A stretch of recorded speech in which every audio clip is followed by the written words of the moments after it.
بڕیارێکی پەسەند و گونجاو لە قەڵاتزێ درراوە. بزان بڕیارەکە چییە؟ سەرۆکایەتی شارەوانی قەڵاتزێ بڕیاری داوە هەر هاوڵاتیەک ئەگەر ڕووی لە شارەوانی کەوت بۆ بابەتی جێبەجێکردنی مامەڵەکانی، مامەڵەی ئاوە و ئاوەڕۆ و کارەبا و ئەوانە، پێشەوەی بێسەردانی شارەوانی بکە ئاگاداری کردوونەتەوە کە مەرجی بۆ داناون بۆ جێبەجێکردنی مامەڵەکانیان، ئەویش ئەوەیە کە پێویستە نەمامێک لەبەر دەرگای ماڵەوەیان بچێنێت. ئەوە مەرجی شارەوانیە وەکو بڕیار لەمڕۆ جێبەجێەکە. هەر ئەوەش نا.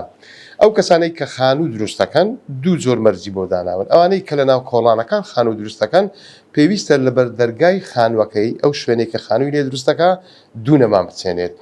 بەڵام ئەوەی کە خانووی ڕوکن بێ تقریبا تۆزێ جیاوازی هەیە ئەوە پێویستە 4 نەمان بچێنێ. جا ئەم بڕیارە بۆ گونجاوە و بۆ پەسەندیشە. گونجاوە لەبەر ئەوەی ئەو کەسەی کە خانوو دروستەکە شتێکی ئاساییە، ینی ئەوەندە بارقورسی نییە کە 2 نەمام یان 4 نەمام بکڕێ و لەبەر دەرگای ماڵەوەی بچێنێت، یاخود ئەو کەسەی کە مامەڵەی لە شارەوانی هەیە نەمامێک بچێت لەبەر دەرگای ماڵی خۆیان بچێنێ. پەسەندیشە چونکە ڕێژەی سەوزایی لە قەڵاتزێ بەم بڕیارە زیاد دەکە. ئەمە بڕیارێکە لە پێناو زیادبوونی ڕێژەی سەوزاییە هەروەها پاراستنی ژینگەی قەڵاتزەیە. بێگومان بڕیارێکە و جێگەی دەستخۆشیە.